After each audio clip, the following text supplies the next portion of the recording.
ಕ್ಲಾಸ್ನಲ್ಲಿ ಅತಿ bright student ನಡುವೆ ಮ್ಯಾಚ್ ಇದೆ. ದಿಲ್ಲಿ ವರ್ಸಸ್ ಗುಜರಾತ್ ನಡುವೆ. ಈ ಎರಡು ಟೀಮ್ ಟಾಪ್ ಆರ್ಡರ್ ತುಂಬಾ ಚೆನ್ನಾಗೇ ಇದೆ. ಈ ಎರಡು ಟೀಮ್ ಟಾಪ್ 2 ನಲ್ಲಿ ಇದ್ದಾರೆ. ಆದರೆ ಒಂದು ಟೀಮ್ ಇಲ್ಲಿ ಸೋಲ್ಬೇಕಾಗುತ್ತೆ. ಯಾರು ಸೋಲ್ತಾರೆ? ನನಗೆ ಅನಿಸ್ತಿದೆ ಗುಜರಾತ್ ಇಲ್ಲಿ ಸೋಲ್ತಾರೆ ಅಂತ. ಹೌದು, ಮಿಚೆಲ್ ಸ್ಟಾರ್ಕ್ ಫಾರ್ಮ್ನಲ್ಲಿ ಬಂದಿದ್ದಾರೆ. ಗುಜರಾತ್ನಲ್ಲಿ ಟಾಪ್ 3, ಟಾಪ್ 4 ವರೆಗೂ ಬ್ಯಾಟಿಂಗ್ ಚೆನ್ನಾಗಿ ಮಾಡ್ತಿದ್ದಾರೆ. ಆದರೆ ಸ್ವಲ್ಪ ಕೆಳಗಡೆ ಹೋದ್ಮೇಲೆ ದಿಲ್ಲಿ ಬ್ಯಾಟಿಂಗ್ ಸ್ವಲ್ಪ ಡೀಪರ್ ಅನಿಸ್ತಿದೆ ನನಗೆ. ಇದೇ ಕಾರಣಕ್ಕೋಸ್ಕರ ನನಗೆ ಅನಿಸ್ತಿದೆ ದಿಲ್ಲಿ ಗೆಲ್ಬಹುದು ಅಂತ. ಬೌಲಿಂಗ್ ಕೂಡ ಸೇಮ್ ಇದೆ. ಫಾಸ್ಟ್ ಬೌಲರ್ ಎರಡು ಟೀಮ್ ಹತ್ರ ಒಳ್ಳೆ ಬೌಲರ್ಸ್ ಇದ್ದಾರೆ. ಆ ಕಡೆ ಸ್ಟಾರ್ಕ್ ಇದ್ರೆ, ಈ ಕಡೆ ಮೊಹಮ್ಮದ್ ಸಿರಾಜ್ ಇದ್ದಾರೆ. ಜಿಟಿನಲ್ಲಿ ರಾಶಿದ್ ಖಾನ್ ಇದ್ರೆ, ದಿಲ್ಲಿನಲ್ಲಿ ಕುಲ್ದೀಪ್ ಯಾದವ್ ಇದ್ದಾರೆ. ಆದರೆ ಒಂದು ಡಿಪಾರ್ಟ್ಮೆಂಟ್ನಲ್ಲಿ ದಿಲ್ಲಿ ಸ್ವಲ್ಪ ಮುಂದೆ ಇದ್ದಾರೆ.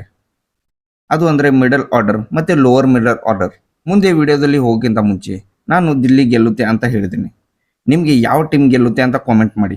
ಲಾಸ್ಟ್ ವಿಡಿಯೋದಲ್ಲಿ ಗಿವ್ ಅವೇ ವಿನ್ನರ್ ಮತ್ತೆ ಯಾರೂ ಗೆದ್ದೇ ಇಲ್ಲ. ಏನು ಮಾಡ್ತಿದ್ದೀರಾ? ಕಾಮೆಂಟ್ ಮಾಡಿ ಯಾರು ಜಾಸ್ತಿ ರನ್ ಮಾಡ್ತಾರೆ ಮತ್ತು ಯಾರು ಜಾಸ್ತಿ ವಿಕೆಟ್ ತೆಗಿತಾರೆ ಅಂತ. ಮತ್ತೆ 500 ಗಿವ್ ಅವೇ ತೊಗೊಂಡೋಗಿ.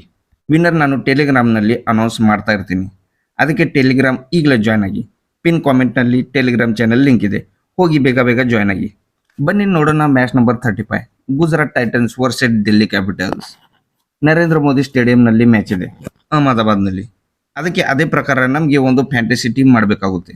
ಆದರೆ ನೀವು ಈಗಲೇ ಈ ವಿಡಿಯೋ ಲೈಕ್ ಮಾಡಿ, ಚಾನಲ್ ಸಬ್ಸ್ಕ್ರೈಬ್ ಮಾಡಿ. ಯಾಕಂದರೆ ನಿಮಗೋಸ್ಕರ ತುಂಬ ಕಷ್ಟಪಡ್ತಾ ಇದ್ದೀವಿ. ಮತ್ತು ನಿಮಗೆ ನಿಮ್ಮ ಮನಸ್ಸಿನಲ್ಲಿ ಯಾವುದೇ ಡೌಟ್ ಇದ್ದರೆ ಫ್ಯಾಂಟಸಿ ಟೀಮ್ ಬಗ್ಗೆ ನೀವು ಕಾಮೆಂಟ್ ಮಾಡಿ, ನಾವು ಖಂಡಿತ ಅದಕ್ಕೆ ರಿಪ್ಲೈ ಮಾಡ್ತಾ ಇರ್ತೀವಿ. ನರೇಂದ್ರ ಮೋದಿ ಸ್ಟೇಡಿಯಂನಲ್ಲಿ ಯಾವಾಗ ಮ್ಯಾಚ್ ಆಗುತ್ತೆ ಆವಾಗ ಟಾಸ್ ಆದಮೇಲೆ 2-3 ಚೇಂಜಸ್ ತುಂಬ ಅನಿವಾರ್ಯ ಆಗುತ್ತೆ. ಅದಕ್ಕೆ ಟೆಲಿಗ್ರಾಮ್ ಚಾನಲ್ ಜಾಯ್ನ್ ಆಗಬೇಕು ಅಂತ ತುಂಬ ಇಂಪಾರ್ಟೆಂಟ್ ಆಗುತ್ತೆ. ಲಿಂಕ್ ಪಿನ್ ಕಾಮೆಂಟ್ನಲ್ಲಿ ಇದೆ, ಹೋಗಿ ಬೇಗ ಬೇಗ ಜಾಯ್ನ್ ಆಗಿ. ಅಹಮದಾಬಾದ್ನಲ್ಲಿ ಬ್ಲ್ಯಾಕ್ ಸಾಯಿಲ್ ಪಿಚ್ ಇರುತ್ತೆ, ಒಂದು ರೆಡ್ ಸಾಯಿಲ್ ಪಿಚ್ ಕೂಡ ಇರುತ್ತೆ. ಎಕ್ಸಾಕ್ಟ್ಲಿ ಯಾವ ಪಿಚ್ ಮೇಲೆ ಮ್ಯಾಚ್ ಆಗುತ್ತೆ ಅದು ಟಾಸ್ ಆದಮೇಲೆ ಗೊತ್ತಾಗುತ್ತೆ. ಅದೇ ಪ್ರಕಾರ ಟೀಮ್ ಮಾಡಬೇಕಾಗುತ್ತೆ. ಆದರೆ ಯೂಶುವಲಿ ಇಲ್ಲಿ ಬ್ಯಾಟಿಂಗ್ ಪಿಚ್ ಇರುತ್ತೆ. 180ರಿಂದ 190 ಸ್ಕೋರ್ ಆಗುತ್ತೆ ಇಲ್ಲಿ. ಅದೇ ಪ್ರಕಾರ ನಾವು ಇಲ್ಲಿ ಫ್ಯಾಂಟಸಿ ಟೀಮ್ ಮಾಡೋದಕ್ಕೆ ಟ್ರೈ ಮಾಡೋಣ. ವಿಕೆಟ್ ಕೀಪಿಂಗ್ ಸೆಕ್ಷನ್ KL ರಾಹುಲ್ಗೆ ಬ್ಯಾಕ್ ಮಾಡ್ತಿದ್ದೀನಿ. ಕಂಟಿನ್ಯೂ ರನ್ಸ್ ಮಾಡ್ತಿದ್ದಾರೆ ಮತ್ತು ಎಲ್ಲರಿಗಿಂತ ಜಾಸ್ತಿ ಪಾಯಿಂಟ್ಸ್ ಕೊಟ್ಟಿದ್ದಾರೆ. ಇದು ಯಾವುದೇ ವಿಕೆಟ್ ಕೀಪರ್ಗಿಂತ ಜಾಸ್ತಿ ಆಗಿದೆ KL ರಾಹುಲ್ ಕಡೆಯಿಂದ. ಇವ್ರ ಜೊತೆ ಅಭಿಷೇಕ್ ಪೋರೆಲ್. ವಿಕೆಟ್ ಕೀಪರ್ ಸೆಕ್ಷನಲ್ಲಿ ಜಾಸ್ ಬಟ್ಲರ್ ಮತ್ತು ಅಭಿಷೇಕ್ ಪೋರೆಲ್ಗಿಂತ ಇವ್ರ ಪಾಯಿಂಟ್ಸ್ ಜಾಸ್ತಿ ಇದೆ. ಅದಕ್ಕೆ ನಾನು ಈಗ KLಗೆ ಬ್ಯಾಕ್ ಮಾಡ್ತಾ ಇದ್ದೀನಿ. ಈಗ ಪೋರೆಲ್ ಮತ್ತು ಬಟ್ಲರ್ಗೆ ಕೂಡ ಬ್ಯಾಕ್ ಮಾಡ್ತಾ ಇದ್ದೀನಿ. ಇಲ್ಲಿ ಯಾರಿಗೆ ಬಿಡೋದಕ್ಕೆ ಆಗ್ತಾ ಇಲ್ಲ. ಬಟ್ಲರ್ ನಂಬರ್ 3 ಬ್ಯಾಟಿಂಗ್ಗೆ ಬರ್ತಿದ್ದಾರೆ. ಹಾಗೆ ನೋಡಿದರೆ ಇವರು ಓಪನರ್ ಇದ್ದಾರೆ. ಆದರೆ ಇವರ ಸ್ಲಾಟ್ ಬಿಟ್ಟಿದ್ದಾರೆ ಟೀಮೋಸ್ಕರ. KL ಮಿಡಲ್ ಆರ್ಡರ್ಗೆ ಬಂದು ರನ್ಸ್ ಮಾಡ್ತಿದ್ದಾರೆ. ಇವರು ಕೂಡ ಓಪನಿಂಗ್ ಪೊಸಿಷನ್ ಬಿಟ್ಟಿದ್ದಾರೆ ಟೀಮೋಸ್ಕರ. ಮತ್ತು KL ರಾಹುಲ್ ಯಾರಿಗೋಸ್ಕರ ಬ್ಯಾಟಿಂಗ್ ಪೊಸಿಷನ್ ಬಿಟ್ಟಿದ್ದಾರೆ? ಅಭಿಷೇಕ್ ಪೋರೆಲ್ ಅವರು ಕೂಡ ಚೆನ್ನಾಗೇ ಆಡ್ತಿದ್ದಾರೆ. ಲಾಸ್ಟ್ ಮ್ಯಾಚ್ನಲ್ಲಿ 49 ರನ್ಸ್ ಮಾಡಿದರು, ಒಳ್ಳೆ ಇನ್ನಿಂಗ್ ಆಡಿದರು. ಬ್ಯಾಟಿಂಗ್ ವಿಕೆಟ್ ಇದೆ. ಪವರ್ ಪ್ಲೇನಲ್ಲಿ ಸ್ಟಾರ್ಟಿಂಗ್ನಲ್ಲಿ ಬಾಲ್ ಚೆನ್ನಾಗಿ ಬ್ಯಾಟ್ ಮೇಲೆ ಬರುತ್ತೆ. ಔಟ್ಫೀಲ್ಡ್ ಕೂಡ ತುಂಬ ಫಾಸ್ಟ್ ಆಗಿರುತ್ತೆ. ಇಲ್ಲಿ ಗ್ಯಾಪ್ಸ್ ಫೈಂಡ್ ಮಾಡಿ ಮತ್ತು ರನ್ಸ್ ಮಾಡಿ. ಈಗ ಬ್ಯಾಟಿಂಗ್ ಸೆಕ್ಷನ್ದಲ್ಲಿ ನೋಡೋದಾದರೆ ಸಾಯಿ ಸುದರ್ಶನ್ ಮತ್ತು ಶುಭ್ಮನ್ ಗಿಲ್. ಈಗ ನನಗೆ ಅನಿಸ್ತಿದೆ ಪರ್ಸ್ನಲಿ ಇವರು ಇಬ್ಬರ ನಡುವೆ ಒಬ್ಬರು ಯಾರಾದರೂ ಜಲ್ದಿ ಔಟ್ ಆಗ್ಬೋದು ಅಂತ. ಆದರೆ ಶುಭ್ಮನ್ ಗಿಲ್ಗೆ ಈ ಸ್ಟೇಡಿಯಂನಲ್ಲಿ ಬಿಡೋದಕ್ಕೆ ಆಗೋದಿಲ್ಲ. ಮತ್ತು ಸಾಯಿ ಸುದರ್ಶನ್ ತುಂಬ ಒಳ್ಳೆ ಫಾರ್ಮ್ನಲ್ಲಿ ಇದ್ದಾರೆ. ಅದಕ್ಕೆ ಈಗ ಸದ್ಯಕ್ಕೆ ಇಬ್ಬರನ್ನ ಬ್ಯಾಕ್ ಮಾಡ್ತಾ ಇದ್ದೀನಿ. ಸಾಯಿ ಸುದರ್ಶನ್ 655 ಫ್ಯಾಂಟಸಿ ಪಾಯಿಂಟ್ ಕೊಟ್ಟಿದ್ದಾರೆ ಮತ್ತು ಶುಭ್ಮನ್ ಗಿಲ್ 418 ಫ್ಯಾಂಟಸಿ ಪಾಯಿಂಟ್ ಕೊಟ್ಟಿದ್ದಾರೆ. ಈಗ ನಾನು ಸೇಫ್ ಆಡೋದಕ್ಕೆ ಟ್ರೈ ಮಾಡ್ತಿದ್ದೀನಿ. ಅದಕ್ಕೆ ಈ ಎರಡು ಪ್ಲೇಯರ್ ನಮ್ಮ ಟೀಮ್ದಲ್ಲಿ ತಗೋತಾ ಇದ್ದೀನಿ. ಬ್ಯಾಟಿಂಗ್ನಲ್ಲಿ ಇವ್ರ ಜೊತೆ ಇನ್ನೊಂದು ಪ್ಲೇಯರ್ ಆ್ಯಡ್ ಮಾಡ್ತಿದ್ದೀನಿ, ಕರುಣ್ ನಾಯರ್. ಲಾಸ್ಟ್ ಮ್ಯಾಚ್ದಲ್ಲಿ ಪಾಪ ಇವರು ರನ್ಔಟ್ ಆದರು. ಆದರೆ ಅದಕ್ಕಿಂತ ಮುಂಚಿನ ಮ್ಯಾಚ್ದಲ್ಲಿ ಫಾಲ್ ಸಖತ್ತಾಗಿತ್ತು. ಅದಕ್ಕೆ ಇವ್ರಿಗೆ ಬ್ಯಾಕ್ ಮಾಡ್ತಿದ್ದೀನಿ. ನಿಮಗೆ ಅನಿಸ್ತಿದ್ರೆ ನಾವು ಯಾರನ್ನಾದರೂ ಬ್ಯಾಕ್ ಮಾಡೋದು ಮಿಸ್ ಮಾಡ್ತಿದ್ದೀವಿ ಅಂತ ನಿಮಗೆ ಅನಿಸಿದರೆ ಕಾಮೆಂಟ್ ಮಾಡಿ, ವಿಡಿಯೋ ಲೈಕ್ ಮಾಡಿ. ಮತ್ತು ಟೀಮ್ನಲ್ಲಿ ಏನೇ ಚೇಂಜಸ್ ಇದ್ದರೆ ಟೆಲಿಗ್ರಾಮ್ದಲ್ಲಿ ಹೇಳ್ತಾ ಇರ್ತೀವಿ. ಕಾಮೆಂಟ್ ಸೆಕ್ಷನ್ದಲ್ಲಿ ಲಿಂಕ್ ಇದೆ, ಹೋಗಿ ಬೇಗ ಬೇಗ ಜಾಯ್ನ್ ಆಗಿ.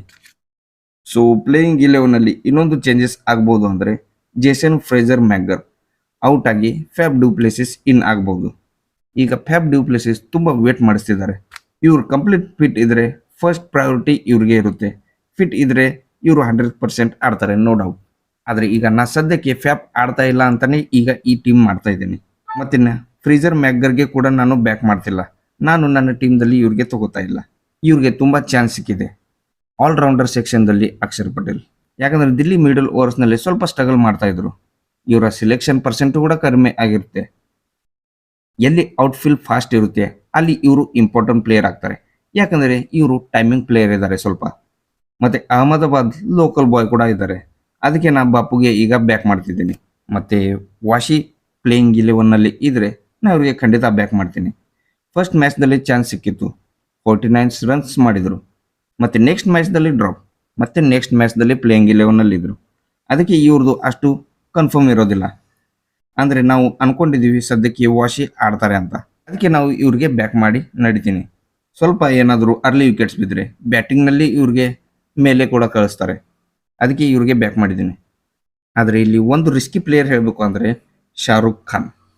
ಇವರು ಕೂಡ ಒಂದು ಗುಡ್ ಆಪ್ಷನ್ ಆಗ್ತಾರೆ.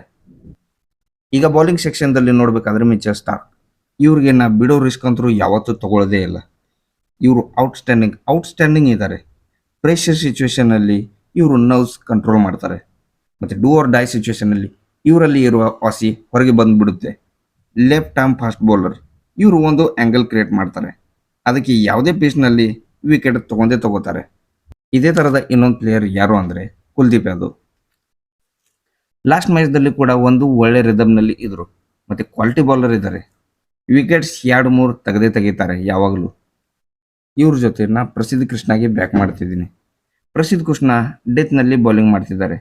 ಆವಾಗ ವಿಕೆಟ್ ಸಿಗೋ ಚಾನ್ಸಸ್ ತುಂಬ ಜಾಸ್ತಿ ಇರುತ್ತೆ. ಇದೇ ಕಾರಣಕ್ಕೋಸ್ಕರ ನಾನು ಸಿರಾಜ್ಗೆ ಸ್ವಲ್ಪ ಅವಾಯ್ಡ್ ಮಾಡ್ತಿದ್ದೀನಿ. ಯಾಕಂದರೆ ಸಿರಾಜ್ ಈಗ ಪವರ್ ಪ್ಲೇನಲ್ಲಿ ಬಂದು 3 ಓವರ್ಸ್ ಹಾಕ್ತಿದ್ದಾರೆ. ಆವಾಗ ವಿಕೆಟ್ ಸಿಗೋ ಚಾನ್ಸಸ್ ಸ್ವಲ್ಪ ಕಡಿಮೆ ಇರುತ್ತೆ. ಇದೇ ಕಾರಣಕ್ಕೋಸ್ಕರ ನಾನು ಈಗ ಪ್ರಸಿದ್ಧ ಕೃಷ್ಣಗೆ ಬ್ಯಾಕ್ ಮಾಡ್ತಿದ್ದೀನಿ. ಈಗ ನಮ್ಮ ಟೀಮ್ ಕ್ಯಾಪ್ಟನ್ ನೋಡಬೇಕಂದ್ರೆ ನಾ ದಿಲ್ಲಿ ಗೆಲ್ಲುತ್ತೆ ಅಂದಿದ್ದೀನಿ. ಅದಕ್ಕೆ ಕರುಣಾರ್ಗೆ ನಾನು ಈಗ ಆ್ಯಸ್ ಎ ಕ್ಯಾಪ್ಟನ್ನ ಬ್ಯಾಕ್ ಮಾಡ್ತಾ ಇದ್ದೀನಿ. ಲಾಸ್ಟ್ ಮ್ಯಾಚ್ದಲ್ಲಿ ರನ್ಔಟ್ ಆದರು. ಆದರೆ ಇವರು ಮ್ಯಾನ್ ಆನ್ ಮಿಷನ್ ಇದ್ದಾರೆ. ಅದಕ್ಕೆ ನಾನು ಇವ್ರಿಗೆ ಬ್ಯಾಕ್ ಮಾಡಿದ್ದೀನಿ. ಮತ್ತು ಬ್ಯಾಟಿಂಗ್ ವಿಕೆಟ್ ಇದೆ. ಅದಕ್ಕೆ ನಾನು ಜಾಸ್ ದ ಬಾಸ್ ಇವ್ರಿಗೆ ವೈಸ್ ಕ್ಯಾಪ್ಟನ್ ಮಾಡ್ತಿದ್ದೀನಿ. ನಾನು ಇಲ್ಲಿ ಏನಾದರೂ ಮಿಸ್ಟೇಕ್ ಮಾಡಿದರೆ ನೀವು ಕಾಮೆಂಟ್ ಮಾಡಿ ಹೇಳ್ಬೋದು.